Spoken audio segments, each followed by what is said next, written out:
And now, your official TigerBait live show with Mike Scarborough starts now.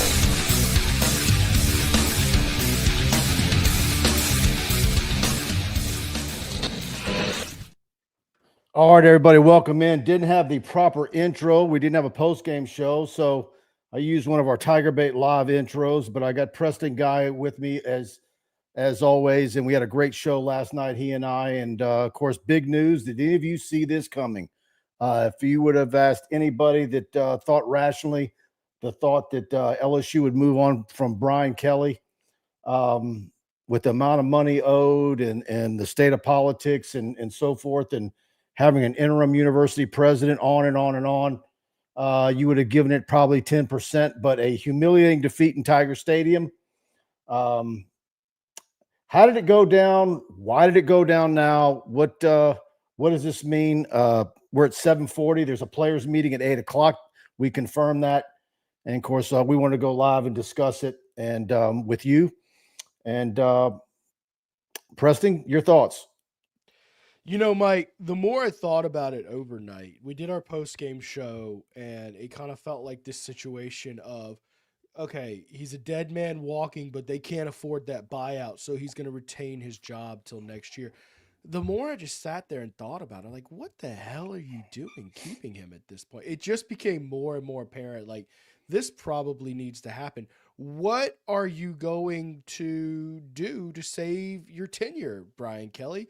I mean, you're going to what? Fire Joe Sloan. There, you have no faith from the administration, no faith from the fans. You need NIL funds to get players. You need resources to get coaches, and you're going to get none of that. Clearly, he wasn't the guy who can just take over and call his own offense, and you're good enough. And it just was going to be a disaster, an unmitigated disaster. You were probably going to roll in with Michael Van Buren as your starting quarterback, losing 16 starters. And guys, I mean, realistically, barring a miracle, I'm not talking like last year's miracle where he got a big portal haul, which the miracle that got him fired, as it turned to be. Guys, you were staring at 4-8, 3-9, realistically. The kind of fan support and you know, you partner that with the increased season ticket prices. Think about this. If you lose 10,000 season ticket holders, which was not an unlikely scenario based on what you were being offered. I mean, I don't know exactly how much money LSU brings in, but let's just say it's $750 for one season ticket, right? We're talking about $7.5 million a year right there until you get them back. So even mathematically, you start to see where that's most of Brian Kelly's salary right there. It just became like, the more I thought about it, I was like, this just needs to happen, man. I mean, yes, who knows if they can afford it? They'll have to figure something out, but it's got to happen. Well, I think it all comes down to a lot of the things that we've been discussing for weeks. If you're going to have to scapegoat your offensive staff, and what's the dollar amounts on that? If you're going to run into, like we think some of the rumblings that we heard earlier today, and look at a lot of this stuff is coming secondhand, and but I've been nailed to the office all day. I'm telling you, I've had to charge my phone 3 times with all the phone calls. We've had a running thread on TigerBait on our premium board all day long. Thanks to a lot of you who subscribed because you wanted to read that thread, and we're going to have a lot to continue to come your way because now there's going to be a coaching search. We're going to find out there's an interim football coach. We assume it's going to be Frank Wilson. That makes sense. So he's had head coaching experience at UTSA, et cetera. But, you know, one of the first things that we heard today was that the powers that be, Scott Woodward, Verge Alsbury, Austin Thomas, basically said to BK, you need to make a move on Joe Sloan and Brad Davis, or maybe it was just Joe Sloan. And there was, and that's where the discussions began. And it was basically, I'm not getting rid of them. And if you want to get rid of them, you can fire me. But you can't make me do it. This is my program. The only way you can make me do it is if you fire me. Now, did it go down that way? Don't know. That's one of the early discussions that I had with a source earlier today. So, um, what is going to be the final payout, and what's the length of it, and does he go back to work somewhere? I know there's been talk that he wanted to possibly go into television and be a studio analyst somewhere. I mean, it looked to me like all those positions are filled. I don't know how much Gene Chizik makes at the SEC network, but I don't. It's not a whole lot. Mike, Whatever that dollar amount is, it's going to come off the top. it's not like Brian Kelly is particularly beloved, man. It has been a strange 4 years for me as an LSU reporter, simply because think about how beloved the last two coaches were for LSU. Just cherished national gems. People loved LSU and their brand because they liked Les Miles and his funny quirkiness, Ogeron, his story. No, people don't really like Brian Kelly.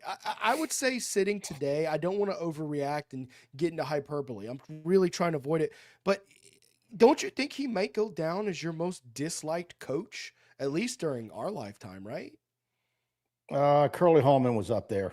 And Yeah, DiNardo, okay, DiNardo towards the end. DiNardo's players couldn't stand him.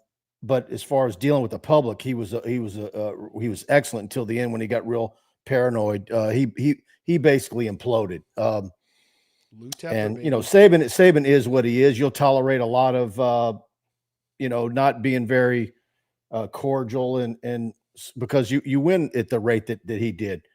I'm not going to pile on Brian Kelly. Like I said last night, I don't dislike the guy. He was never. He was nice to us. He was nice. I'm just telling you, he's But disliked. was he nationally. overly friendly? Is he a guy that would glad hand out in the parking lot? Is he a guy that at TJ Ribs on the coaches show Thursday night signed everybody's autograph that came to the? No, he's not that guy. I get it. I don't But think as he's going far to be as popular on TV. I don't think he's got a future in TV. No one. no, would I don't want to either. listen to him. I don't want to tune into him to hear that. I mean, and the networks already have their guys. You got Urban Meyer on one, you got Nick Saban on the other. Look, man, he's made a lot of money. He's about to walk away with a lot of money, and any money that he spent on lucrative, very nice homes, any money that he invested in upgrading that house on the LSU Lake, hopefully he gets it back and then some when he sells it. I think he's going to be just fine. Maybe he takes a few years off and go and coaches somewhere else. I doubt it. Preston has said your volume's not up all the way. Yeah, I got that. I actually turned my mic up to full volume right now. If it's Okay. not loud, let me know. Or if it's too loud, let me know. I obviously can't hear myself through the audio feed. So y'all give me some feedback in the comments. I'm listening. Absolutely. Look, we got a big crowd in here, 1,484 people in here right now, and we're going to go as long as you want. And we reached out to, we've got our usual sponsors with us tonight. And go ahead, Preston. You want to do celebrity? You got them queued let's up. talk about my friend Celebrity. Of course, y'all know Celebrity is my title sponsor on my show, which I will be doing my show tomorrow night. I have reached out to some of the best, actually some people y'all might be familiar with to see if they want to join me tomorrow night. Guys, Celebrity Theaters is Louisiana's only locally owned and operated theater with locations in Baton Rouge and Ruston. For years, Celebrity Theaters has been committed to providing a total family entertainment to its patrons. Because it's locally owned and operated, guys, there's a few things you're going to be guaranteed to see: a clean facility, better pricing, superior customer service, state-of-the-art technology, and of course the Baton Rouge location has an invigorating arcade featuring over 50 games. It is the largest in town. They've got the oversized leather reclining seats. They've got the Dolby Atmos 3D sound system, guys. Really good stuff. They also have deals to save you money. Monday is Senior Savings Day. Tuesday, Bargain Tuesday, where you get discounted movie tickets and concessions for all. You've got Wednesday's College Night and Arcade Night. And then Thursday is Thirsty Thursday. Guys, they do private events, okay? So if you are looking for, a corporate event, a kid's birthday party, arcade party, whatever it is, they've got the perfect facility to meet your needs. Visit celebritytheaters.com/events to give that a look. I have sent a join link to multiple LSU media folks if they want to pop in and give us their views. And on the show. We're going to have this. This one's going to be pretty freewheeling and wide open and then low key, I guess. I don't know. It'd probably be no different than any other show, actually, when I think about it. All right. Got some super chats. Michael S. with a $5 super chat. Thanks, LSU, for taking Kelly from Notre Dame, but I'm sorry for your 4-year pain. Look, it wasn't 4 years of pain. Look, that Alabama win his first year and making to the SEC championship game in a year where he inherited a team with 38 scholarships and going and getting Jaden Daniels and that Heisman year, even though the defense was putrid, there was still some excitement in a few of those years. But by year 4, and you don't make the playoffs and you get absolutely humiliated by Texas A&M at home at night on ABC, and you saw where it was likely heading in the coming weeks. Arkansas was gonna be a tough one. 6-6, 7-5. We're going to see how this thing plays out. I don't know that an interim coach helps things. And does it help the team focus at all? I don't know. But it's going to be interesting to see how the rest of this season plays out. There certainly were some moments early on where you really thought this was going to be a good tenure. You know, you're looking at the win at Alabama, 22, the fact that they won 10 games. They won the West that year, went to the SEC championship. You thought some good things were going to happen. So I can't just say it was pure pain for 4 years. But that being said, I mean, you can't have moments like what you've seen this year. And let me tell you guys, the Aggie yell taking over Tiger Stadium is going to be seared into my brains and what was left of Tiger Stadium's brains for years to come. That just simply cannot happen. You cannot be dominated like that. Count the money. Let's go get Freeman, make it 2 we take from Notre Dame. Thank you for that one. And Dane Bergeron, always long-time subscriber to TigerBait, has been reported the governor made the call to fire BK. Everything I've heard today is that the governor was very well aware and involved somehow. What degree that is, I don't know, but we'll find out. We've got someone lurking in the background, and I'm going to bring him up. Like I said, I'm sending the add to stage link, and look who joins us. Jacques Doucet with WAFB. Jacques, could you have imagine we would be here today after 48 hours ago, 24 hours ago? Could you imagine this happened so quickly?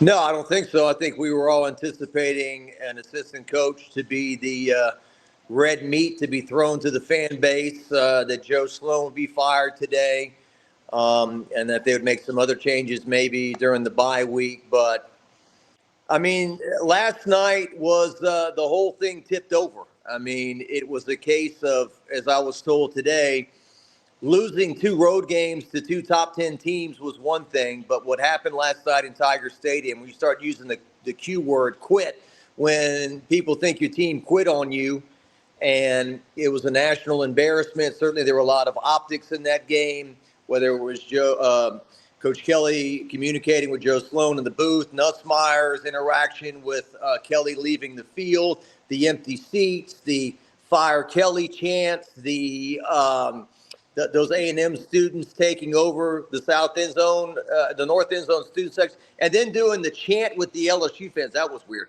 But anyway, yeah, it was always the money, right? Who's paying for all this? That was always the deal. How would they pay out and I guess it's like buying a house or buying a car. You don't put all the money up front. They're going to pay it in segments. But, Brian Kelly was, without a doubt, the most accomplished coach at the time of the hire that LSU ever made. He is a Hall of Fame coach. I know he's not a popular guy in Baton Rouge right now, but he's won a ton of games.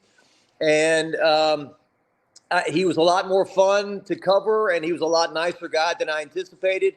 But if I was a paying customer and going to that stadium, certainly I think I'd want him gone as the head coach at this point. And the one thing about it, too, is I feel like I think I told both of you this. I think LSU football has the most passionate, best fan base in college football. And he never really found a way to lean into that. He just the two sides could never really connect. Outside of when they beat Alabama his first year, he was riding high, going to the SEC championship. And from that point, from the regular season finale, when they laid that egg in College Station, I think it's been a case of up and down. And Obviously, this year, high expectations, supposed to make a playoff, lots of money invested, and they're going to fall well short of that. Yeah. And look, Preston brought it up earlier before you joined us. You know, we know he's not liked by the national media. And I think a part of it, is his Northeast sensibilities. He was the coach at Notre Dame for all those years. Was he as disliked as much now as he was when he was the head coach at Cincinnati? How much of the dislike comes because of being the head coach of the Fighting Irish, which is the equivalent of being the general manager of the New York Yankees and et cetera. Steve Spurrier of the Florida Gators when they were routing everybody. And, you've had at various times those type of coaches in different places. But I know your experiences with him. Mine, he was always nothing but nice to us. I mean, Preston, you remember it at football camp in June, came up and talked our ears off about players. Yeah. And I mean, he recognized us. And I know Jacques, you had multiple times where you ran into him on the road and at the hotel and had drinks and ran into him at restaurants and so forth. Well, yeah, we saw him in Dallas before SEC Media Days in 2024. He was eating by himself at this Mexican restaurant in Dallas at the bar, and we started talking to him. He said, "Hey, sit down," and we sat and ate with him, and he paid for our meal and everything. And so, yeah, I mean, watching him from afar at Notre Dame, he seemed like he was a bit crabby and not a guy I wanted to cover, but I think he did kind of change that to an extent. I know people will remember the post-game press conference from Florida this year, and you're spoiled. And look, yep. to defend him, I mean, he was pointing at Caldwell and saying that. He wasn't saying, hey, all the LSU fans, you're spoiled, but I guess that's been interpreted that way. But it is funny. I mean, I brought it up. Look, it's a whole new world. It's a whole new universe. But to think that Curly Hallman coached 4 complete seasons in the early 90s, went 16-28 overall, 10-21 in the SEC. Brian Kelly's 20 games over 500. He's 34-14. He's 19-10 in the SEC, and they're firing him. He's not even going to finish his 4th year at LSU. It just shows you the pressure to win, the expectations, so forth. Right now. But look, last night was bad. I mean, it was just really bad. And it was one of those things where you felt like the 1-2 punch of last week at Vanderbilt, Nashville, purple and gold everywhere. All these fans make the trip. It's a somewhat competitive game, but you kind of got pushed around. And then this week to lay an egg, it's a do or die game. And the second half was an absolute disaster. Yep. We got a super chat. I want to throw this up there, and maybe we'll get a little bonus. We'll get Jacques to handle this one a little bit for us. Mike and Preston, what will happen with Scott Woodward? I mean, everything I'm hearing is he won't be retained. That sounds right to y'all? No, I'm not saying that. What's interesting is that he and Brian Kelly have the same agent. So how's that negotiations? Brian Kelly and Scott Woodward have the same agent, and Scott Woodward's contract runs through 2029, April of 29. At $1.8 million plus incentives. I don't know how much of that is guaranteed. But yeah, it's look, you get in this whole deal about it. I think it's definitely safe to say there's a lot of discussion about Scott Woodward's future at LSU. And look, I think when Preston and I did our chat the other day, I mean, you can remember those 24 hours when LSU got rid of Joe Oliva and landed Scott Woodward. It was like the LeBron picture. I can't believe this is my life. Like, it was a dream come true for those two things to happen in 24 hours. Oh, my God, we got Scott Woodward as the AD, the Catholic high boy, the Baton Rouge guy, the LSU guy comes back home. And, it's been certainly a hit and miss bag with him. Certainly, your football hire, if you're an AD, is what you're remembered for the most. That is the cash cow. That is the big kahuna at LSU. And that was a miss. You fired him at less than 4 years onto the job. Jay Johnson has been the ultimate hire. Couldn't do any better there. Kim Mulkey to get her to jump from Baylor to LSU. Huge move.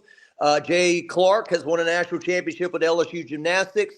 Beth Torino was not a Scott Woodward hire. There's been obviously some rumblings about her over the years recently, but I think that politics invade everything. And I mean, Mike, I was talking to somebody about this a while ago.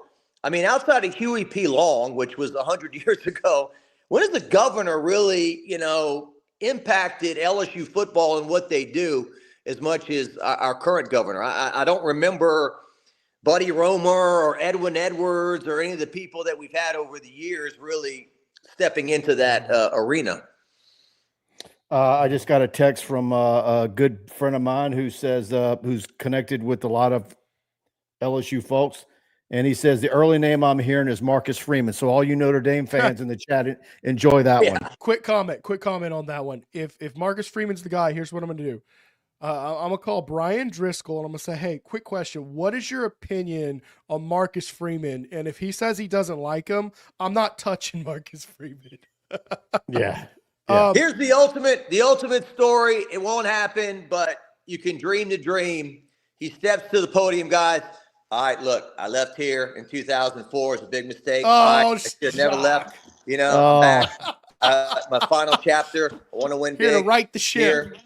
Me and Miss Terry, we agreed this is the best place we ever coached, best fan base, but ever. We're back to finish our final chapter here in Baton Rouge. By the way, Jacques, I need to ask you, were you there or were you tempted to do it? Because I had someone who spotted several LSU beat guys riding around in their vehicles at the LSU football facility about 2 or 3 hours ago to see what they could see. Did you do that? I was definitely tempted. I mean, look, people can say you're a stalker, you're whatever, but everyone will watch that video. If there's a shot of Brian Kelly walking out of the building to his car, gold mine, right? Now, I'm sure that if Michael Bonnet or Brandon Berry or whoever's in the background, they would probably like, are you serious right now? But definitely we've got video of in the past, I think, when they fired DiNardo, when they fired Curly Holman. I mean, they did stakeouts. So we may have some video at 10 of something. I'm not sure. Yeah, I didn't do it, but someone did on my behalf ride by there because they were going to be in the area and said the parking lot was completely empty. So my initial report where I said they're holed up in one of the rooms in the football facility was either totally wrong or right at some period of time, and then it went somewhere else. But or I the think cars they're were having just around back. They're having a meeting at 8, right? Is that what I heard? Team meeting at 8 o'clock. Which is right now, by the way. Yeah. Yeah. So, and then Frank Wilson, all indications will be the interim head coach. Yes. And which makes sense. He's got head coaching experience at UTSA. And McNeese, right? He's head coach. So we don't have an official release. There's no way LSU can let their fan base go to sleep tonight without sending an email out or something, right? I mean, addressing this in an official manner. And I don't know if we're going to have a press conference tomorrow or not, but I would imagine that you would think that you'd have a Monday presser at noon or something like that to introduce Frank Wilson. And then I don't know if Woodward would talk or not, or if the AD speaks, or there's no president, right? I think you might get both Woodward and the interim president, but it'd be very telling if you only hear from the interim president who will be the president. Look, I'm just going to tell you, I've had my phone rumbling with some things on that front, and I'll frame it like this. I think early November, we're going to hear a lot in terms of the president at LSU. And this is a rare opportunity that a Louisiana governor rarely gets. He's going to get a chance to build the entire flipping university in his image, guys. When was the last time we saw a governor where he has a chance to basically handpick the president, who can handpick an athletic director potentially, who will get to handpick a coach? Jeff Landry has a chance to take this sucker over. And by the way, this interim president that's going to become president, and now this is happening, is going to start something months from now. I know they just played an exhibition today and won over UCF, but the Will Wade rumors are going to kick into another gear. You know what, Mike? I've heard that from Will Wade coming back to LSU. Source. I've heard some very strong rumors about Will Wade. Been getting that for 2 weeks. From important people. I've heard about Will Wade maybe being some rumblings there. Look, we got a couple super chats here. Kelly is trash. I'm so happy. Thank you, James Harvey. Dane Bergeron, constant supporter of the show. Landry brought the curse of Omar, the tiger, on LSU. He has to do everything to fix it. James Franklin is hanging out on 30A waiting for FSU. Boy. I don't understand if you're a program like Florida State, LSU, whatever. What's the appeal of James Franklin other than you get him cheap, I guess? Yeah. Jacques, did you notice today? And I think a lot of people were watching Matt Berry and Paul Feinbaum. And look, this is going to be all that's talked about tomorrow. LSU is the job, Jacques, right? I mean, Yeah. Of all the openings and what's expected to come open, LSU is the job. They're saying it wide open on ESPN. It's not even close. 25 years ago, you would have said Florida was the job over LSU. And now that job is fallen off.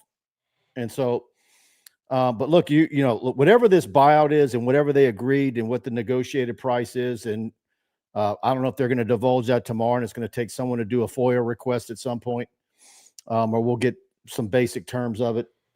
You still got to go out and hire a guy. And of course, everybody's first name that they're going to want to say is Lane Kiffin. Well, that's $13.5 million right now. It's a lot You're of going to do chicken that? fingers. A lot of chicken fingers and a lot of cane sauce.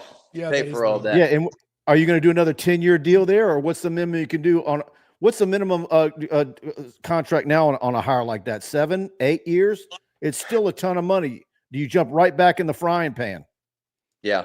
Well, I mean, I think that LSU fans, there is that kind of sense of they would really embrace his swagger, cockiness, youth, offensive mind. I think that they would get behind that pretty quickly.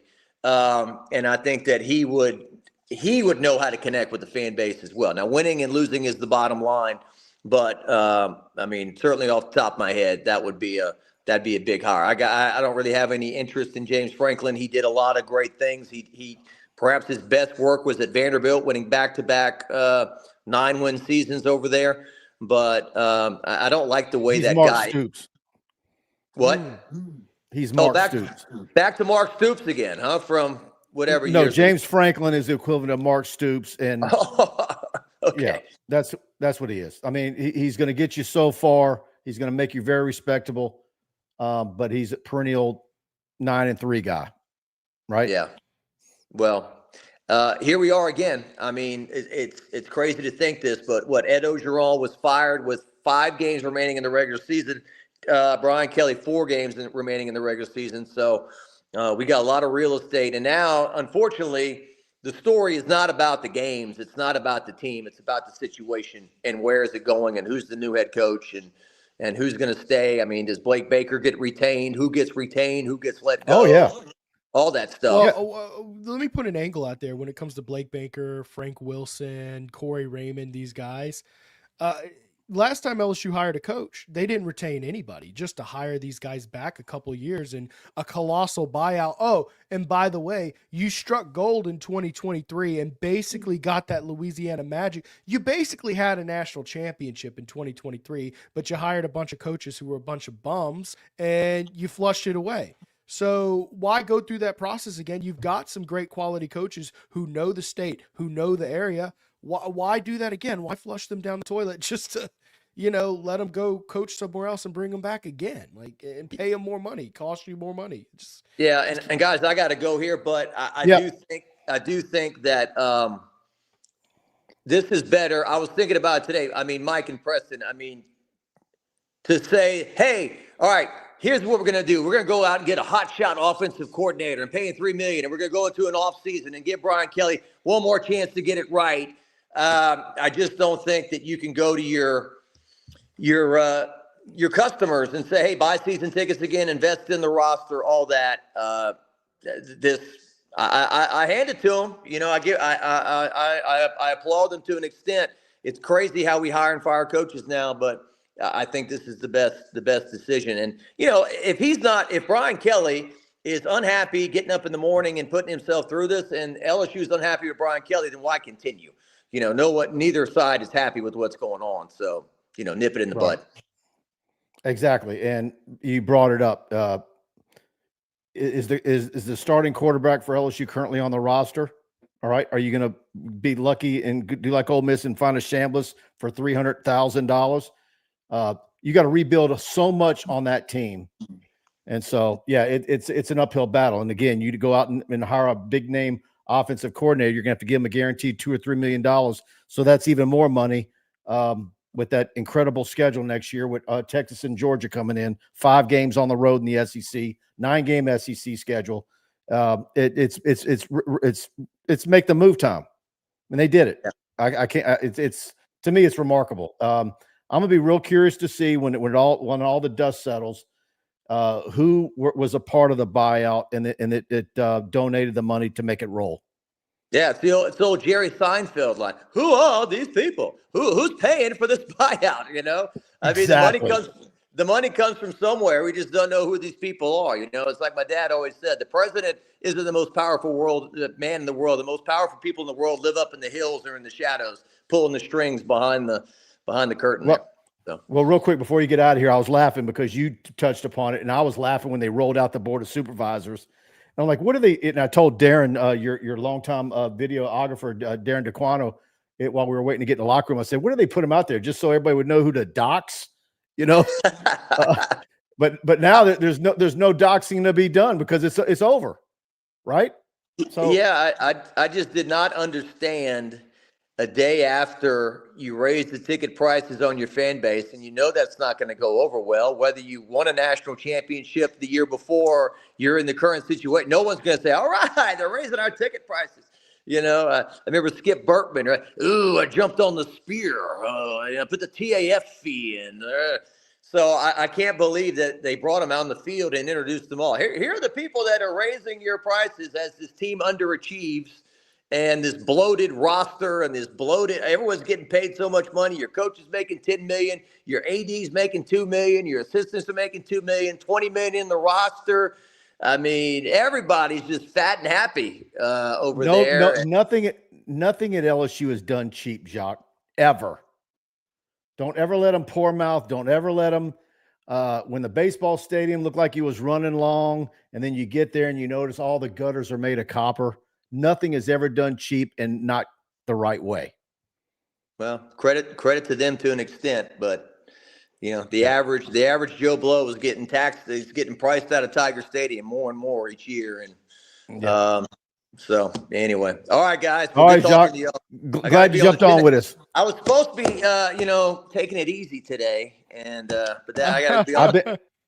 Yeah, like you, I've been chained to this desk all day, and my dinner is on the counter, and they're getting cold right now.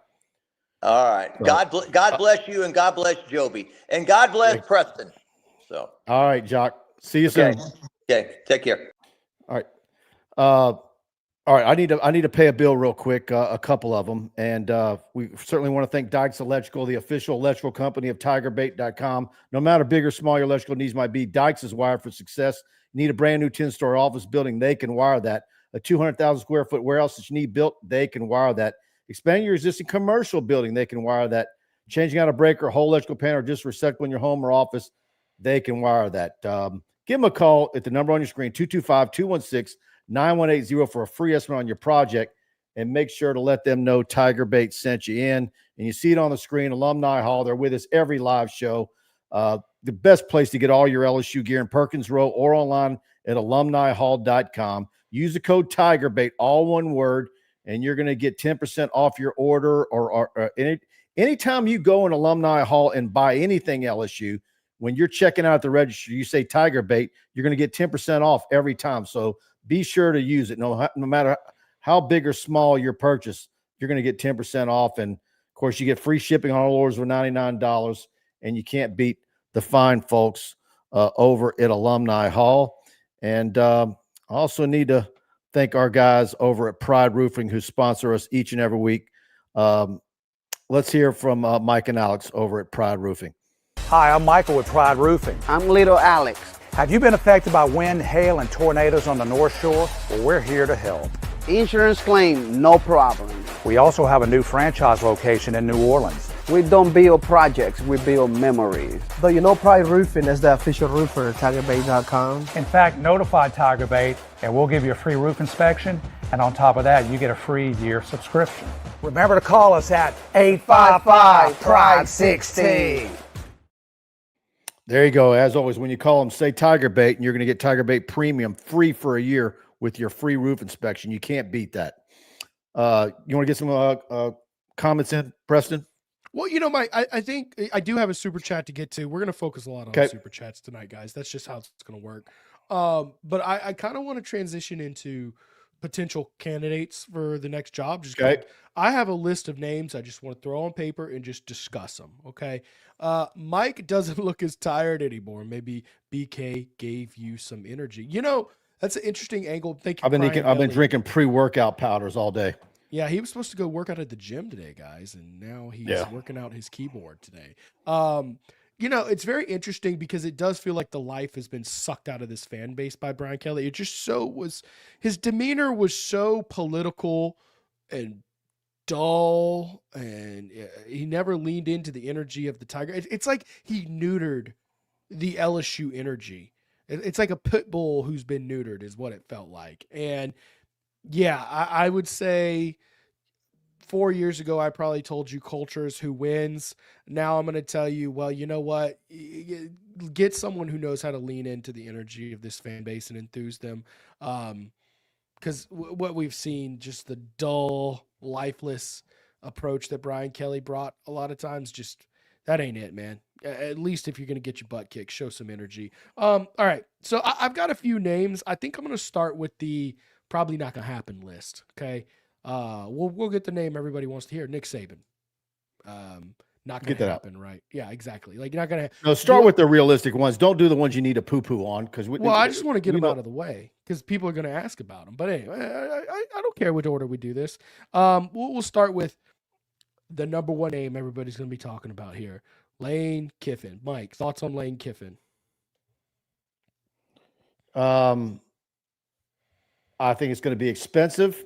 I still have questions about, where he's at in his personal life. It looks a lot of it looked positive on that SEC documentary that aired, but I still hear some things.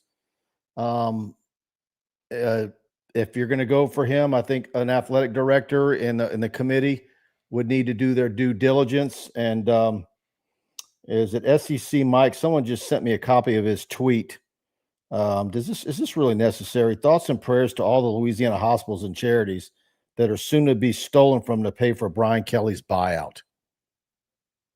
Come on, man. Who sent that to you? Who said that? That's a tweet from SEC Mike. Oh man, really? That's trashy, dude. Yeah.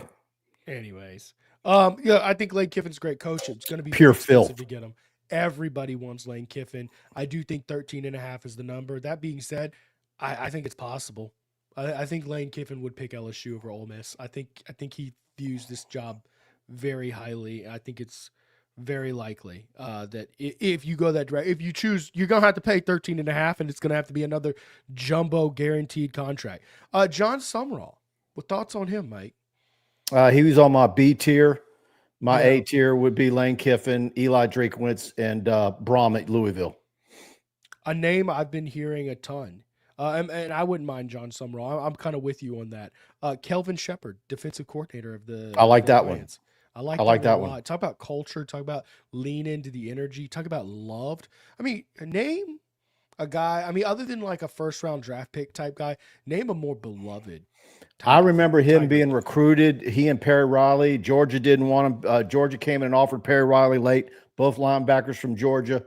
Kelvin Shepard was a guy that really worked his tail off to get to where he was going, and to see the success he has is just been amazing. I like that one a lot. And you want to talk about what a boon that would be to recruiting? You're talking about a true players coach. Go watch some of his press conferences where he talks about his players. You absolutely want to talk to him. But look, here's the thing. When you start going for NFL guys, what do we talk about on these shows a whole lot? The NIL era, and the things they got to deal with. These NFL guys don't have to deal with that, and they get to have a true off season and be with their families. That matters a whole lot. There's some guys that are NFL coaches for a reason. They like the lifestyle is drastically better. I wouldn't mind a Kelvin Shepherd at all. I mean, talk about a universally beloved guy, a guy who's doing good X's and O. By the way, that's another thing. I really want the head football coach to be a guy who can coordinate an offense or a defense. Usually you're not going to find both. I think Brian Kelly had a little history of that. I was very disappointed in his inability to take over play calling on offense or defense during his tenure. The fact that you had that's another name I've got on there. But the fact that you had a defense that was historically bad and now your offense hasn't scored 25 points yet this year in a pay 5 game, horribly disappointing. Yep. Let's talk about Joe Brady. You know that name's coming up. He got out of the college football as quick as he could. It's obvious he is NFL all the way. He did not. I think he. I don't know that that 2019 championship year. I don't even know where it meant a whole lot to him. I mean, he couldn't get out of here quick enough. The college game and the recruiting and look, man, LSU was leading for Caleb Williams. Had Joe Brady stayed at LSU, Caleb Williams would have been an LSU Tiger. That was done. Yep. When he left, that was over. I spoke with Caleb Williams a bunch. He loved LSU, but I do understand what that situation is. If Joe Brady were legitimately interested, not you're going to him and throwing him a colossal bag of money saying we make him an offer he can't refuse, but if he were interested, meaning he's going to come in and invest in recruiting, I'd want that to be a conversation. However, I suspect he's holding out for an NFL coaching job, and he's holding out for a good one. I think he possibly could have pushed for the New Orleans Saints job this year and didn't want to be a part of that because of how rough that is. I think he's comfortable where he's at. I think he's an NFL guy. Clark Lee, Vanderbilt coach. Thoughts on him? I mean, he's done a lot. They only talked to him, but he's a Vanderbilt guy, and him and Barton Simmons and what they've done there. I wish them. I'd love to see them go very far. Yeah. But talk to him. Why not? Yeah. No, I mean, he's done a great job. Eli Drinkwitz, Missouri. That's another name I think is sneaky good, man. I love Eli Drinkwitz and smart. I like his personality. I like he's quirky. He's got a sense of humor. He's young. Look at what he does at Missouri. And the big part of him is not just, first of all, he's kind of doing a job at Missouri like Lane Kiffin is doing at Ole Miss. He's winning at a clip at Missouri that is unheard of, and he's doing it in the SEC. There's a ceiling, obviously. And he's making a good salary. I think he's at 8.5 or 9 already. But the other big component for him is that he is very good at hiring coaches. I mean, look at the number of coaches that LSU's pilfered from Missouri because Drinkwitz has an eye for hiring really strong coaches. And so I think he's very well organized. So he's definitely on my A list. I think he would be. I think he and others would be unreal with LSU's resources in the state of Louisiana and the recruiting base. All the reasons that Brian Kelly said why he came to Baton Rouge over Notre Dame. Here's an interesting name, and I think that this one would be a stretch culturally. Kenny Dillingham of Arizona State. Thoughts on him? Very young guy. I think he's 35 years old. Went to the playoffs last year. Now this year they're 5-3, but that's Arizona State. That's not an elite program, and obviously for what their bar is, they're doing very well. They beat Texas Tech, who had more money than God in the portal this year. We saw what he did developing a guy like Cam Scadaboo out of Sacramento State. It's interesting, but I think ultimately you would probably want to go with a guy more culturally aligned with your program, right? Yep. All right, man, more people saying I need to speak up. I turned my volume all the way up. Okay. I hear you fine. I don't know what to say. Brent Key, Georgia Tech. Thoughts on him? Maybe that's a bit of an outside shot guy, right? No. Yeah. Okay. And then we talked about Jeff Brom. That's my list. I'm not saying that the new coach will be from that list. But And by the way, that's a list that most Power 5 schools would, if any of their media is putting together a hot board for their wish list, those names are going to appear on a lot of schools' dream list or wish list, or guys that you want to talk to. This is part of my not gonna happen list. John Gruden will not happen. I'm not sure why you would. I'm not sure what John Gruden has done to deserve so much interest for the last 20 years on any job opening. I mean, he's an interesting guy. He's on TV. I get he won a Super Bowl 25 years ago. We saw what he just did with the Raiders, guys. It was not pretty. Okay. I'm not sure that that's a guy I'd want to take a gamble on, man. Dan Lanning. Guys, Dan Lanning is comfortable. He's set. He's doing his thing at Oregon. They've got the Nike money. He understands what Nike money means for the program right now. Yeah, it's not him. And Kirk Cignetti, who of the unrealistic options, I think is the most realistic because he just signed a new contract. It's only and he's 64 years old. That's the reason why. I was gonna say the 60 million probably isn't that the 64 and going to rebuild a program. I think you need someone a little younger. Also, I think there's some serious moral concerns about offering these ungodly 10-year contracts to a 60-year-old man who's looking to retire. Brian Kelly just won the lottery. All he had to do was show up to LSU, coach a few games, and now he has generational wealth. Deion Sanders, not going to happen. Coach Prime for a number of reasons. Go ahead, Doug. Take some. I need to make this text real quick. All right, go ahead. Let's see here. Carl Dunn says Kiffin will use LSU as a pawn. And look, that's how these coaching searches work, man. I mean, a lot of these guys are doing things. But, Carl, I'm going to tell you this. I have some sources familiar in the Lane Kiffin situation. He's a Jimmy Sexton guy. Ole Miss is trying to extend him right now, and they are basically playing, oh, no, we want to focus on the season. I've got an Ole Miss friend of mine who's been texting me nonstop today, so they're very nervous. Yeah, well, basically, they've offered him an extension, and they're just like, no, we're focused.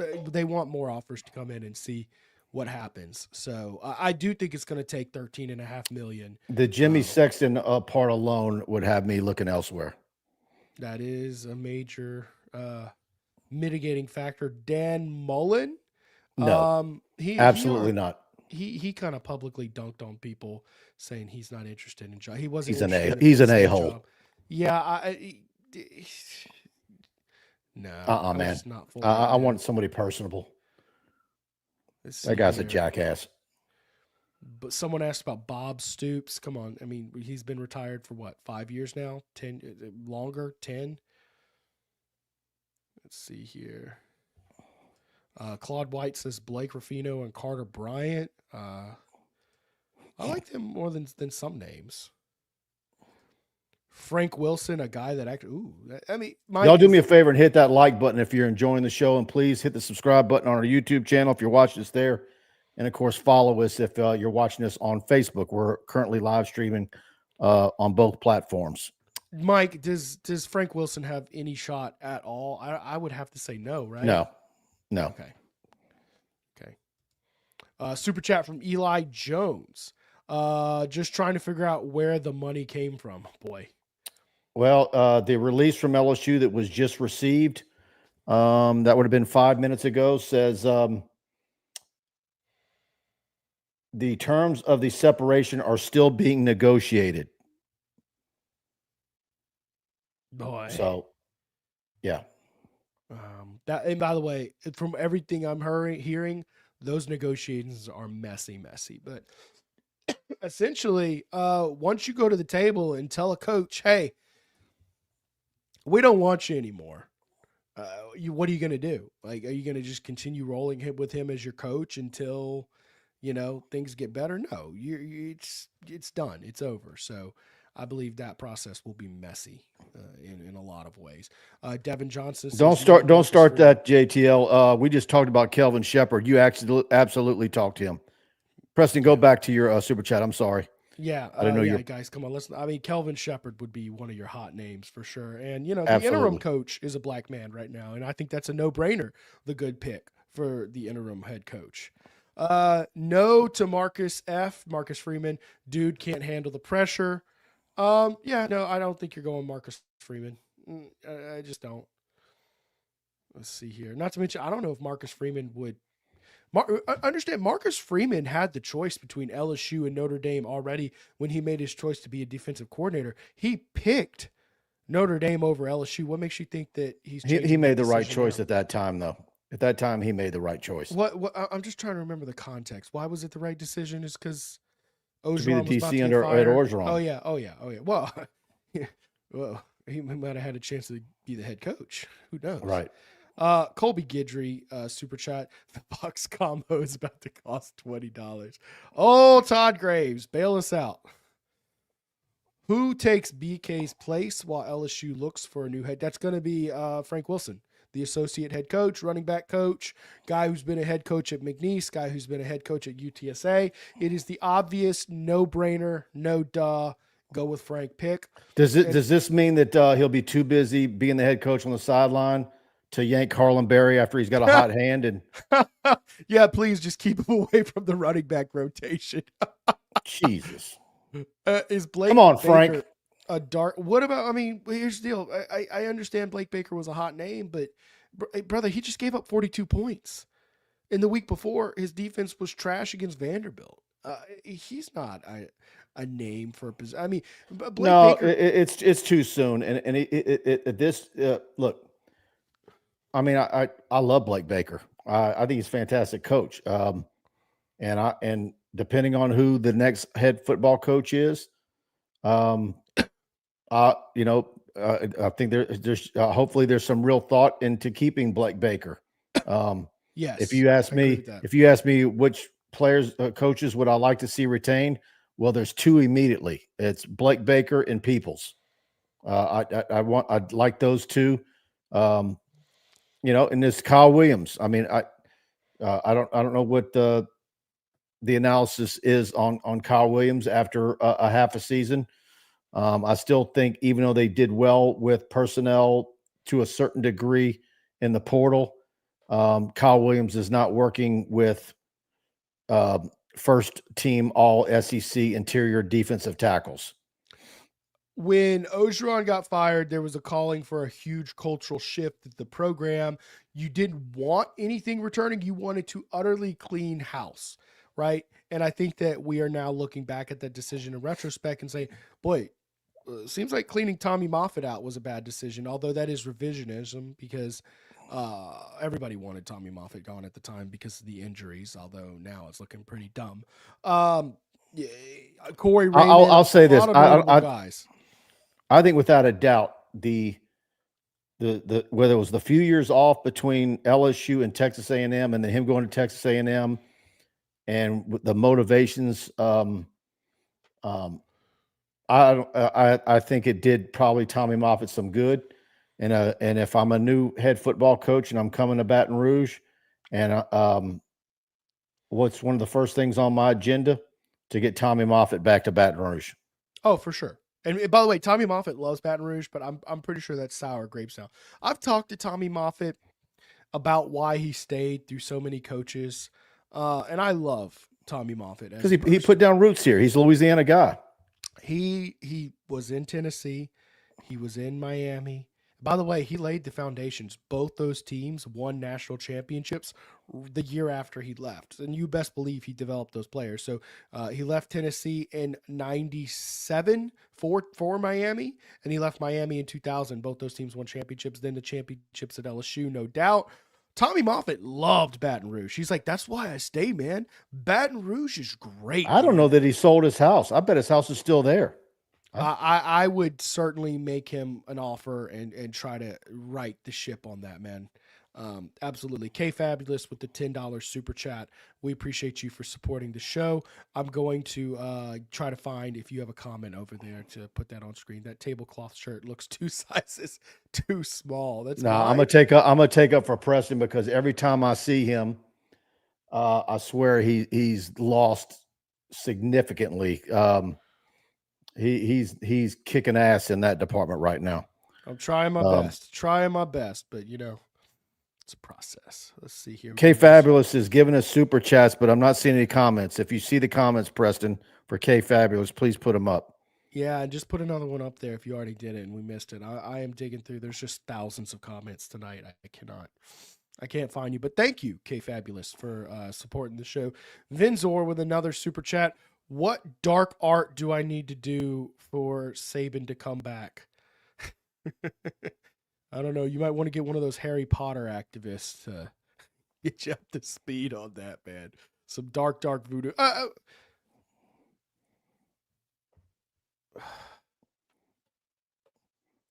Man, when the pressure gets going bad, hard at LSU, and the fan base is got their noses out of joint, does Urban Meyer's his health issues start cropping back up? That ship has sailed.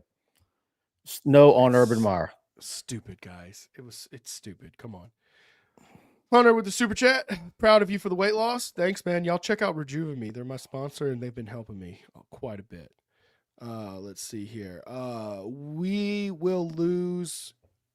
Will we lose it? Yeah, of course you're losing players. Yeah. Of course you are. Yeah. A ton of them. A lot of them. Now, I don't know which ones, but you're probably going to lose 20, 30 players to the portal. You're probably going to lose half your recruiting class. By the way, Lamar Brown last night, did you see the scuttlebutt on him? I'm not going to say they're going to lose half the recruiting play. You've got the NIL structure there right now with Austin Thomas. They're going to wow. But look, it's going to take some work. If they keep more than half the recruiting, because that's pretty much standard. That's all I'm basing that off of. That's just how life works in college football, or has always worked, is you lose your coach and you're going to lose 20, 30 players to the portal. Man, when they got moved on from Orgeron and got Brian Kelly, how many did they lose? It wasn't half. Mike, Kelly only signed like 12 players. They lost a lot. They had a bunch of players decommit. Anyways, Jonathan Savoy for head coach. That's from Hunter there. Brian Russell. If they got rid of Woodward, how would that affect Mulkey and Not at Johnson?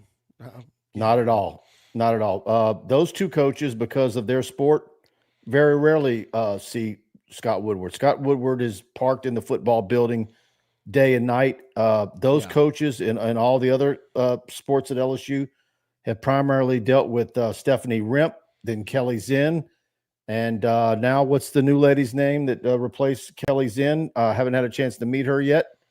Most of those coaches see Scott a couple of times a year. All their dealings is with the associate AD under Scott. That's why Stephanie Rimp, who was the one who actually hired Jay and found him, got the job at the University of Nevada as their athletics director, and now Kelly's in at Rutgers, of course, following Dr. Tate. $50 super chat from Scott. No comment. We're getting a bunch of those tonight. So I'm going to try my best, Scott, especially for a $50. It's a very generous tip there. I'm going to try my best to find your comment there, Scott. I'm going to keep an eye out for you. But not seeing anything. Kenny Haynes, the unofficial official. Serious question. What's the budget and how long to be relevant? You would assume the budget's they're not going to go cheap, right? I mean, do you think LSU's going to hire? No, you don't spend the millions that they're going to spend, even though it's not officially resolved yet with Kelly with their parting ways. But they have to have some little bit of frame of dollar amount. You don't spend that kind of money to go cheap. And as far as how long to be relevant in this era of college athletics, it's not going to be long and difficult, but it's going to, you make a hire that moves the needle and gets people excited. And that guy's able to locate a top flight dual threat quarterback that can absolve you of some of your sins in recruiting on the offensive line immediately. And you can be off to the races next year. And I'm not saying be a playoff team. That schedule is going to be brutal, though. That's a 9-game SEC schedule, 5 of them on the road, Texas and Georgia on it. Clemson be improved. The one thought I have on budget is please don't give an absurd buyout again. Like, I think if you need to offer a coach this $100 million buyout to come here, he doesn't really want to be here. If that's truly what he needs, let him walk. That's my opinion. Well, while LSU is a better job than Ole Miss, let's just say hypothetically it's Lane Kiffin. You're not going to, particularly with his agent being Jimmy Sexton, you're not going to be able to get him at discounts and things that benefit you. The buyout is going to be what they have been. Maybe that's why you go for a Braum or somebody. But that's what I'm saying, Mike. If he needs $100 million buyout, does he really want the job that bad? I would argue that to make such a demand for a job, okay, well, you're probably happier where you're at. Have fun. We're not going to say. I just don't think LSU needs to put themselves in such another binding position where, basically you're going to have to nuke the whole university administration to right the ship here, because you're going to have to pay $53.3 million to Brian Kelly and then invest in a new coach. It's just too much money. It's just too much. You cannot screw yourself like that. By the way, Florida is sitting there looking really good because Billy Napier's buyout was like, what, $20 million? I mean, they're in a much better position. And by the way, all the making fun we did of Florida and Billy Napier, BK lasted 2 more weeks. So who really made the better hire, Florida or LSU? Maybe LSU had some moments along the way, but here you are in the same spot with a deeper hole in your pocket. Do you think BK will do that Penn State funny stuff? I guess he's talking about taking the opening at Penn State. I mean, why would Penn State hire a guy like you? They can do much better. Clark Lee isn't leaving. Most places are going to try and go young. Clark Lee isn't leaving his alma mater with low expectation. I mean, I just don't know very many guys who would choose to stay at Vanderbilt over elite. I'm gonna be real curious to see. You poo-pooed him and said without Diego Pavia, Vanderbilt's. I'm not saying he is bad. I'm just saying it's an unknown. I'm not gonna poo-poo him. I'm gonna be interested to see where it goes. But look, man, Diego Pavia. Ever since surviving the Curly Hallman era, that is one factor I will always watch out for. You never know when you've got your Brett Favre. You never know. Combo boxes on me. Of course, that's a joke. Everybody's talking about how expensive the combo box is about to be at Canes. Of course, joking about Todd Graves. Probably financially fitting the bill for LSU's new coaching search. Vinzor, again, I don't think Dion would be the best at coaching, but like Coach O, his recruiting staff would be elite. Also, take on Gruden. I don't think either of those are serious candidates. I do appreciate you. Deion Sanders with his health issues as well. Yeah. Also, think about Deion Sanders when he's criticized and that snarkiness. How well do you think that would sit with LSU fans? No. I think he would be ran out of town real fast. I don't think he'd be a good fit. I think what he's doing at Colorado is great work. I don't think LSU is a serious option for him. Also, what is Coach Prime realistically? Isn't he about a 500 coach at Colorado? What has he won to truly justify earning the LSU job?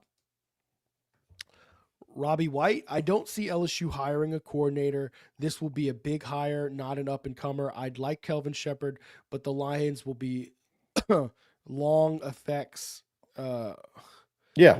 Season. They're going to be playing long. Yeah, that's certainly a factor. You got the transfer portal in early January. That's always a huge consideration. And I don't see him doing that and leaving early. Hunter, I think we should try recruiting Sam Nunley for linebacker. Oh, boy's talking about linebackers right now, huh? Oh boy, what a show tonight. Thank you for the super chat, Hunter. I need to go ahead. Mike, was Joe Sloan let go as well? All right. We talked about this early in the show. Allegedly, Woodward was putting pressure on Brian Kelly to let go of Joe Sloan and maybe a couple other offensive guys, Brad Davis, whoever. And then Brian Kelly refused.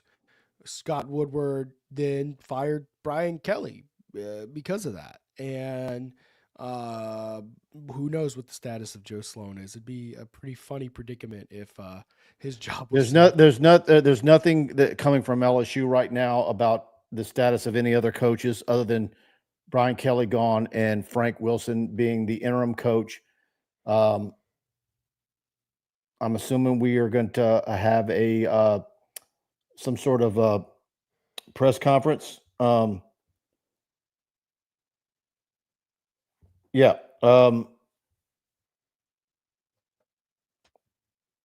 Colby Guidry says, give Les Miles a call. That's another $1.99 super chat. Thank you for the super chat. No. Funny, though. I appreciate the comment. I need to here we go.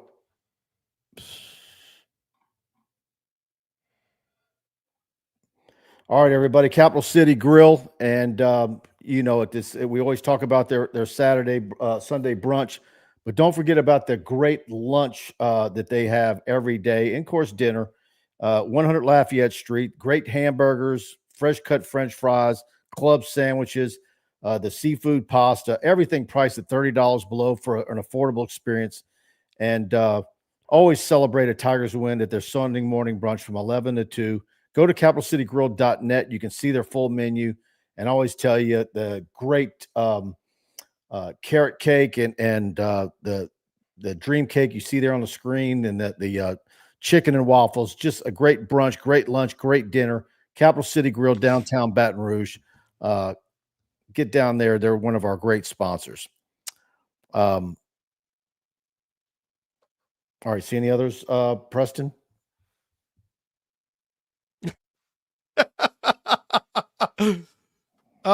Crying Belly, that is actually the new album behind me. I purchased that for my wife. She's a big Swiftie, and she is an incredible woman. She is currently 9 months pregnant. We will be having our baby girl in just a couple weeks, and I wanted to get her something special. Man, I wish you hadn't told me she was a Swiftie. Jesus. Mike, she's a 30-year-old woman. Like, what 30-something-year-old woman doesn't love Taylor Swift? They all love Taylor Swift, Mike.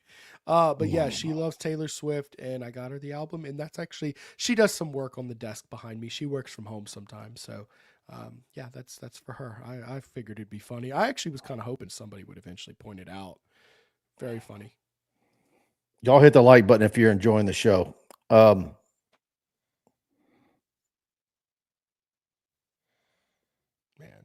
I'm still trying to find Scott's comment, man. He dropped a 50 bomber on us and just disappeared. He's like, I love you guys. Goodbye.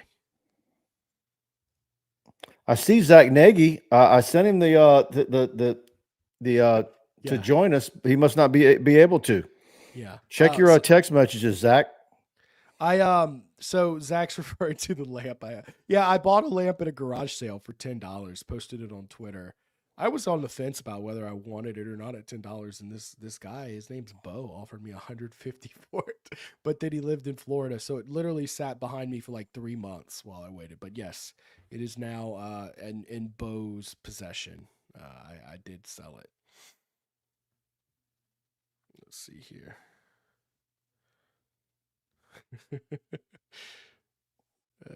Let's see here. I don't know if this one's appropriate, but it made me chuckle. Crying Belly is calling for Zach to join the show. Yeah, he's like a lot of us in the media working. In fact, I got to return the favor and actually jump in the shower and shave here in a little bit because I got to join Jacques on WAFB at 10:30 to talk about this. So on TV or Jacques Talk? TV. Oh, look at you! I didn't know you were a big deal like that. Yeah, I get to shave. I have to shave now. Oh, dude, all right, go ahead. You don't need to shave. You're fine. Crying Belly says he's officially gone. That must mean something. Y'all got to understand when we do these live shows, I'm actually looking at my phone checking news, but sometimes it's difficult to keep up. Is that for real? Someone follow up in the chat if that's actually real or not, if he is actually officially gone. Brandon Greer with the $20 super chat. Mike and Preston, how do y'all think and expect the team to play from here out? That's actually a really good question, and it's certainly secondary to where LSU's program moves forward from here. I think anytime you fire a head coach, it lights a fire under everybody's butt. And even if the interim coach is not a great coach, a lot of players are just infused with energy, and it elevates your play on the field. I would expect to see an infusion of energy from this team. I don't know if they beat Bama. I don't know if they beat Oklahoma. But I think that they will play with a lot more energy and fire. And because of who the head coach is, I don't think the running back rotation is improving anytime soon. But hopefully the offensive play calling improves, because it was frankly abysmal. We'll see. I would like to see who all the coaching staff is in this interim basis before I give a full answer, but I'm pretty comfortable saying the energy will be elevated. Mike? I'm looking. I'm not seeing where anything out there about Joe Sloan not being. I see video that Corey posted of Joe Sloan and Atkins arriving for the meeting at 8:00. But there's nothing about him not being kept. Yeah, I haven't heard anything on that either. Yeah, I don't know. Yeah. I'll tell you what, when Ogeron was named the interim head coach, he saw Cam Cameron. He said, "Get your bags too. You're going on." But Ogeron was immediately lobbying to be the head coach. Do you think Frank Wilson's going to try to throw his hat in the ring, or is he just? Blake Lorio says Fox 8 saying that he's gone. Would that be Garland? Check that out. I will put this next super chat on the screen here. But guys, I don't know if Frank Wilson's going to try to throw his hat in the ring and try to make moves to earn this job or not. But I'll tell you what, if he were to make changes, he's got 2 weeks to make them now. Vinzor with another super chat. Thank you for your consistent super chats tonight. Do you think that the front office already has their eyes on someone before making the change, or is the mindset that LSU is a big enough prize to pull attention itself? I think based on some scuttlebutt, some comments I've heard made in passing from some of this administration, I think ultimately they were mostly blindsided, not expecting to make this move. And no, I don't think they know where they're going yet. That's just my opinion. I don't know if you have anything else to add to that, Mike. There's no way they have a short list of candidates yet, do they? No. It's just way too early. Yeah, I'm looking at Fox 8. They are saying that Joe Sloan was fired, but it looks like they're the only ones. I'm not saying they're not correct, but I'm not prepared to confirm that. Hunter for the $5 super chat. Oh my God, look at his logo. Preston Guy. Hey, I'll go ahead and throw my hat in the ring with this super chat here, okay? I was the 5th best offensive lineman for the 2nd best football team 15 years ago in 1A football, okay? Let's do it, man. I have no coaching experience, but you know what? By God, we'll be fighting hard, and we'll get our pass sets right. Well, I'll do a better job than Brad Davis for sure. And look, biggest deal of all, I will do it for 1% of what Brian Kelly did. If I will take 1% of his pay, and we'll get it right, guys. We'll fight every day. All right, I need to talk about Struby's, Preston. There you go. You see it on the screen. Struby Seafood and Steaks. Again, it's 107 3rd Street, downtown Baton Rouge, and it's a 5-star dining experience. Ownership right there in the building. All fresh ingredients. USDA prime black Angus steaks, 100% certified Wagyu New York strip. And, of course, they've got other things outside of red meat, a fantastic seafood menu. They've got the dry-aged pork chop, black truffle lobster pasta, redfish, duck Louisiana, and much more. Book your reservation online tonight at strubys.com. And please tell the waiter, tell the hostess, if you see the owner, Rick, there, please tell them that TigerBait sent you in. And like I always tell you, get the lamb lollipops for an appetizer and the crawfish mac and cheese as a side. It's fantastic. And I need to get over there. That cowboy rib, I've got to get that soon.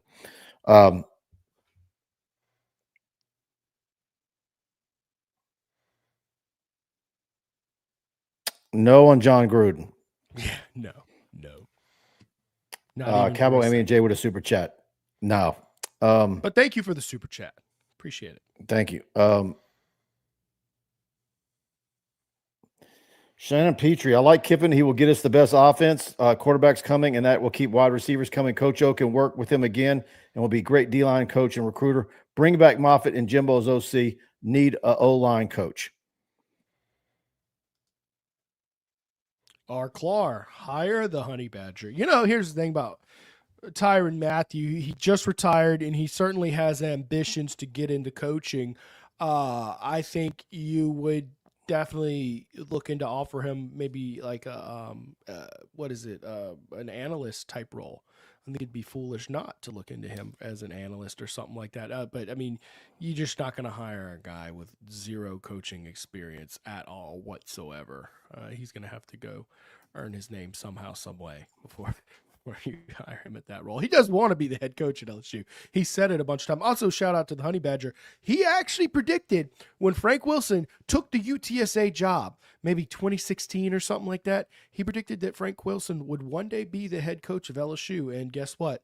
That day is today. Frank Wilson has returned to LSU as the head coach. Interim, but nonetheless head coach. I'm going to be real curious to see if we get that press conference tomorrow.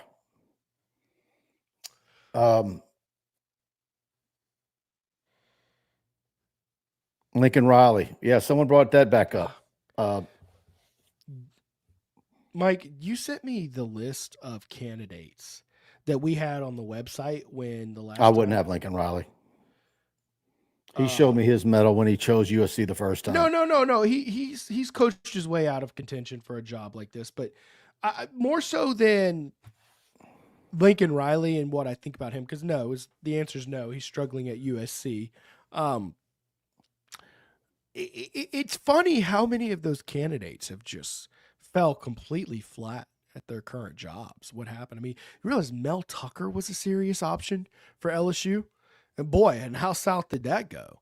I mean, just look at the list of candidates. God, I wish I had it in front of me. I mean, but it was like Lincoln Riley. It was like Mel Tucker. Gosh, why am I blanking here, man? It was a bunch of just guys who went on to do nothing.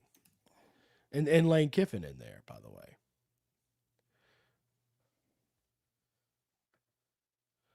Barry Barbier agrees. Honey Badger should be brought into the program.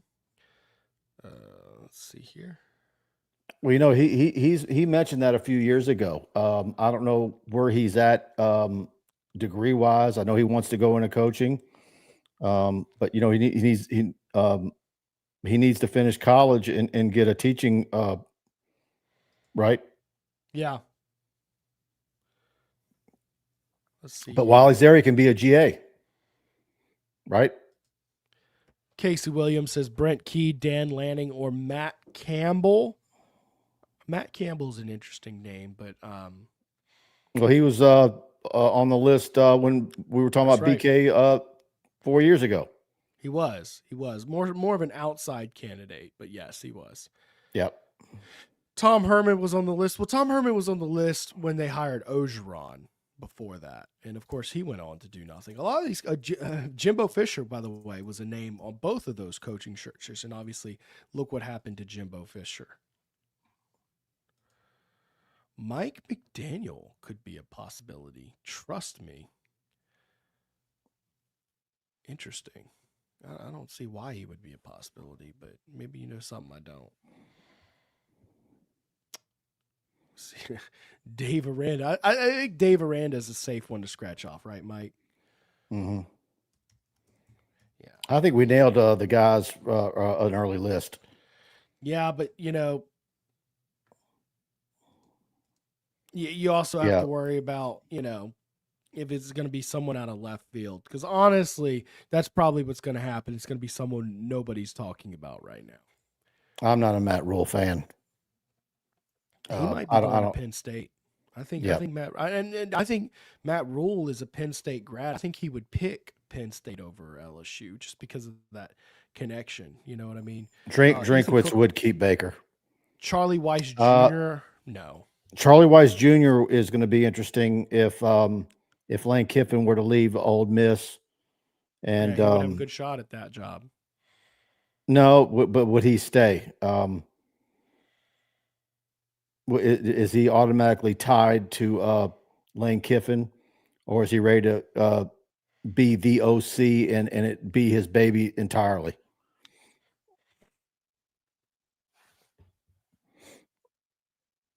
What's Frank Wilson's history? And he's a good fit. Thank you for the super chat, Kevin Madonna. Well, his history is, he's got a really strong track record as an elite recruiter.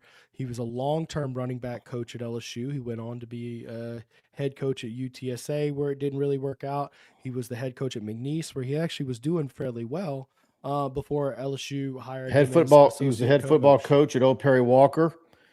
With Old Perry Walker, he had three big-time recruits that LSU recruited. Mm-hmm. After Old Perry Walker, he was an athletics director in the parish for several years. And then he went into college coaching, and known for his recruiting prowess. Was at Tennessee before LSU hired him, and was hired by Les Miles. Did very well, and a fixture in New Orleans football recruiting and Louisiana football recruiting, and of course, head coach at UTSA, then McNeese, and then back at LSU. And I'm going to tell you the one thing I would dislike most about Frank Wilson, if he were to get, I want a guy with play calling experience, elite. No, Frank Wilson isn't a candidate to be the head coach. He's not.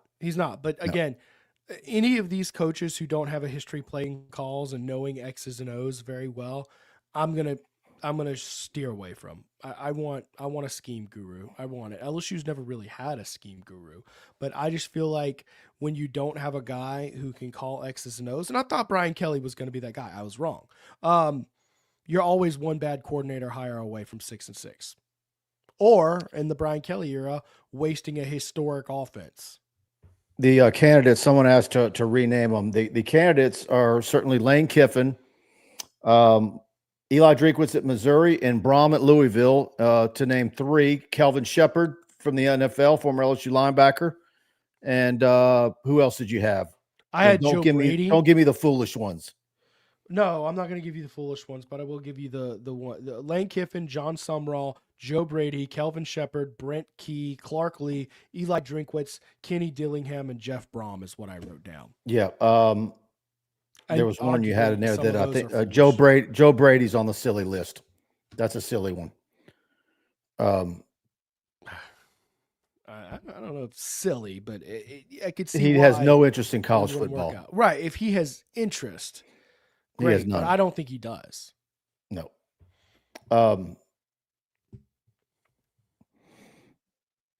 Yeah. Yeah, you were. In fact, I'm probably going to do something with some Notre Dame guys right after this show. Did we miss a super chat? Because I see one up there for. No, but one literally just came in. I mean, that 49 one? 49? No, that's the no comment one, right? It's just because it was 40. I still haven't seen the comment from Scott, by the way. The mysterious Scott boy. He's going to have to email us or something, his super chat. Yep. Here's another super chat. Could we pluck from Notre Dame again for Freeman? I would. I cracked my joke earlier. I would talk to Brian Driscoll and get his opinion on him first, because apparently Brian Driscoll knows these Notre Dame coaches well. But no, I don't think you could. I don't think he would pick LSU over Notre Dame. Eric, Drinkwitz might be my number one. He's the guy that I been talking about. And it really works because he's got a relationship with Blake Baker and Peoples. So you save money there if Blake Baker would be willing to work with him. Again. Yeah. Does Blake Baker get upset because he's not considered and I think Blake Baker would get an interview. I think you would do that as a courtesy. But well, wait, you don't think Eli Drinkwitz hired Blake Baker? No, I'm talking about Blake Baker get an interview to be the head coach. I think you would do it as a courtesy. No, here. Well, you would give him a courtesy interview. But if you hire Eli Drinkwitz, you would think that it would be a great fit for Blake Baker to stay because they work together. And LSU would save money because he's already under contract. Well, I think Blake Baker, after his last 2 performances, should be just excited for the chance to keep his job. That's what my argument would be. He did just give up 42 points.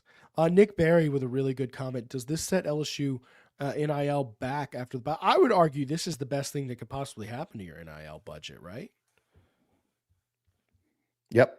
I mean, who the hell was donating to Brian Kelly? I mean, the way I was literally writing a column. Okay, I was literally forming some very strong poetic, comparisons. It's like digging your way out of the Mariana Trench with a toothpick because you're not going to have faith and resources for Brian Kelly. It was ugly. I was going to call it Baton Rouge's Fallen, an ode to arrogance and incompetence. I was ready to cook, guys, but they fired the man, so we'll keep that one in the back pocket. Team Thompson Bass Fishing with a super chat. How soon we make the hire? I think you can look for that to happen as soon as the last regular season games are played. Yeah, I think you would like to be able to introduce the coach after that Thanksgiving weekend first. Without looking at the calendar, whatever that Monday, Tuesday is. And maybe because of LSU being the best job open, it's going to be an interesting month. I think a lot of people are going to get antsy. And like y'all talked about earlier, was it you or Jacques that mentioned all these games? It's no one's going to be really talking about the games. They're going to be talking about who the next coach is going to be.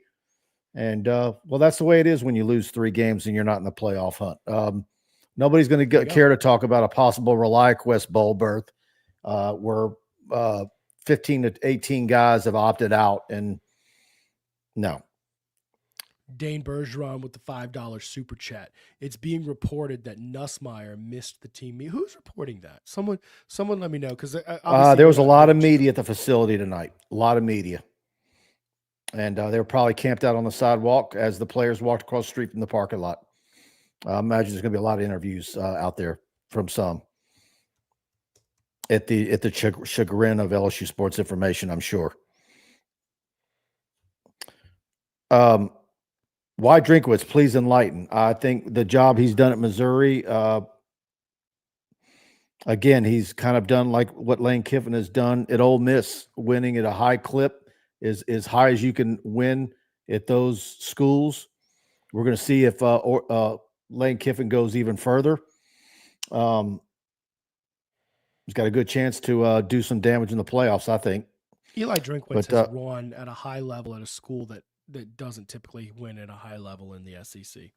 I'm very he gets the most out of his players and teams, and looking at where his recruiting classes are ranked and the offense he runs. The caliber of the coaches that he always seems to hire, that schools like LSU go and pilfer from his staff. I mean, Blake Baker and Peoples are come from Missouri. And before that, who was the DB's coach a few years before that was on the roster at LSU from Missouri. So.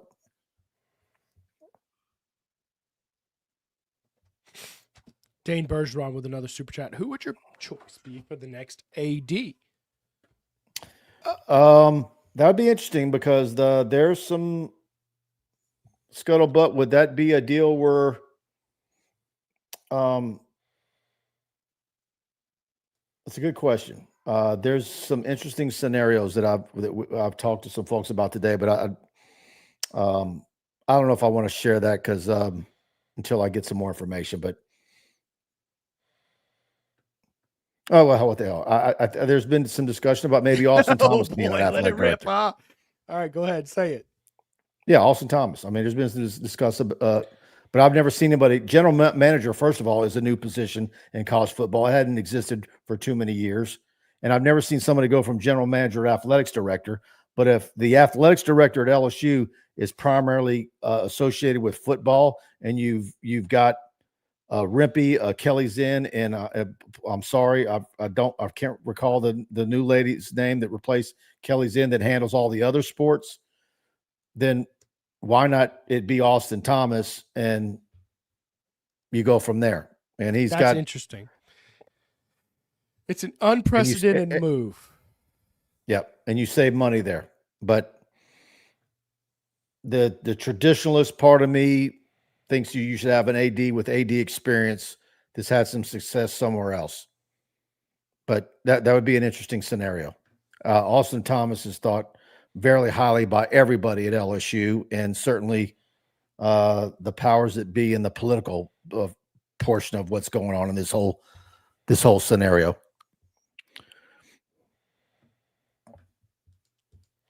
Venezor, thought on Brent Key. We're talking about the head coach of Georgia Tech, and look, they're 8-0 this year. However, he's a 500 football coach out of this 1 year, and that's ACC. I would want to know more about him and his play calling background and history based on his win-loss record and, one good year. I don't know if it's enough, as is. He certainly has some big wins. All right, everybody, need to talk about Bay's Oyster Bar, your newest oyster spot in Baton Rouge, 315 North Boulevard. It's the old Jolie Pearl, but they sunk a lot of money in revamping that place. The menu is now out of this world. Freshest farm-raised oysters from Grand Isle, no mud, no grit, just clean, delicious flavor. If you're not into oysters, swap in some boiled shrimp. Try their turkey brie and bacon sandwich, or even their classic roast beef po' boy. Fully stocked bar, complete with top-notch bourbon, whiskey, massive craft beer selection. Don't miss out on Baton Rouge's newest oyster spot, and make sure to let them know TigerBait sent you in.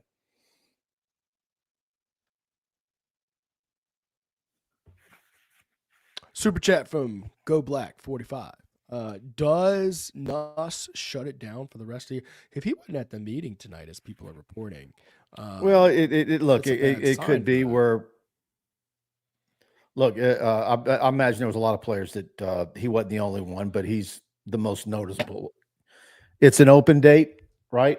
Yeah. He might have been out of town, and he couldn't get back quick enough. Why would he sit out, though? Mike, he needs to play to increase his draft stock. His best hope is that this new coach, invigorates the team, and he's able to pop off and save some of his draft stock, which, by the way, has plummeted.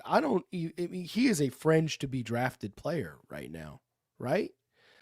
He sitting out would be an atrocious decision for Garrett Nussmeier. Would you take Garrett Nussmeier in the NFL draft over the 3 quarterbacks that LSU has lost to this season? Oh God, hold up, wait. No, I would take Marcel Reed in a heartbeat over Garrett Nussmeier. Diego Pavia, it's a tough call for NFL. Yeah, I'd take him over Diego Pavia for NFL. Maybe not college, but NFL. And Trinidad Shameless. I don't know. Probably I would take Trinidad Shameless over Nussmeier, but Marcel Reed is the guy of those guys I would take in the NFL. Yeah. Don't know if that's particularly close. I mean, kid's a freak athlete, strong arm, needs to work on his decision-making a little bit, runs like a gazelle. The Nuss Bus needs a new set of tires, and it's got a tune-up, It's missing a catalytic converter. Or maybe it just needs a new driver. There you go. You're going to get a little bit of a new driver here.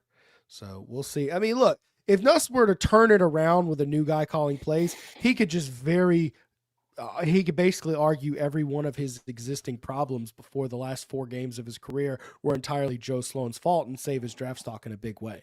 Right. So there you go. Goatee says Bryce Kuhn reported that he and Sloan walked out of the facility together about 40 minutes after the meeting. Okay, there you go. They're going out as a duo, baby. just kidding. Yeah, we went live. We didn't go park ourselves at the facility. Boy, Saban, Dabo, Beamer. That is a bunch of. I mean, is it crazy to say Saban's the most realistic of those three? The Clemson media guy, probably the Clemson media guy, texted me earlier today and said, who would they go after? And I said, why? Are you about to ask me or plead with me to put Dabo on our hot board? Can you imagine being them? You were talking about a guy who's angry at the media and irritable, and can you imagine? I mean, how sick of those people? How sick of him are those people? I think Dabo would, number one, be tough to get. Number two, Dabo is a guy who really hasn't adjusted to this era well at all. So, yeah, no. I mean, of those, sure, send Jimmy Sixton an email about Nick Saban, but just move on. Save some dignity. You're not getting Saban, guys. All right, Preston, I need to get I still haven't eaten anything today, and now my meal's been sitting on the counter for an hour and a half, and now I get to get dressed and drive downtown to be with Jacques on AFB this evening at 10:30. Mike, did you get any sleep? No, man, I went to bed at like 3 and I was up at 6. Yeah. So guys, I did the show. I think it ends at like what, 2:30. Y'all don't understand, because we're trying to rush out the shows. I'm usually not able to completely finish my post-game story. I had to finish the story, go do my post-game show. I was asleep by about 3:30, 4 a.m. last night is what time I got to bed, and I was up by 7:30 this morning doing my 3-year-old's birthday party. Happy birthday to my boy Peyton, turning 3 years old today. I'm exhausted, man. Oh, and by the way, I'm hopping on Driscoll's podcast right after this. Just real quick, I want to thank everybody to tune in. I want to thank for all the super chats. I want to thank for everybody who subscribed to TigerBait today. Our live thread, as I was given all the information that I had as this stuff was unfolding throughout the day. I think a lot of people enjoyed that. That thing got 20, 30,000 views or more, and it's still going. Got a lot coming your way on TigerBait.com. Brian Lazar just put out an instant analysis piece on TigerBait.com about everything that's transpired so far. And we're going to have a hot board, obviously, coaching hot board that we're going to have that dives into the details of the coaching candidates up on TigerBait. So please go subscribe. $1. Try us out for a week. I think you'll enjoy it. And if you're not subscribed, if you're watching us on YouTube, please hit the subscribe button. Hit the like button if you enjoyed the show. And also, if you're following us on Facebook, follow Preston on X at PGuy77. And I'm at Scarborough Mike. And at TigerBait.com is our official X account. And we got a lot coming your way. This is just this is going to be an interesting open date week. One more coming in here at the end. Super chat. I'm an LSU fan, but we have unrealistic thoughts on who LSU is. In the last 25 years, you only have won 10 games 13 times. 2 with Kelly, and a number of the 10-win seasons were only because bowl games. Yeah, I don't count 10-win seasons with the 10th win coming in the bowl. There's nothing I hate more than that. Yeah, but you won 3 national championships in this BCS era that we're in. BCS, it's not unrealistic. Pay attention to the national folks when they tell you what this job is and how it's viewed. Yeah. How it's viewed by coaches. Guys. It absolutely is. Top 5. It's one of the sexiest jobs in America. And I know that you're wondering how they're going to pay for all of it, how it's going to get paid for. What are you going to have for NIL? I get it. But they're going to figure out a way. And the thing about it is it going to take a couple of years to be respectable? I don't know how long it's going to take. But I still say that this job is one of the pinnacle jobs in all of college athletics. And there's a reason why it's always in prime time on Saturday nights when they play and so forth.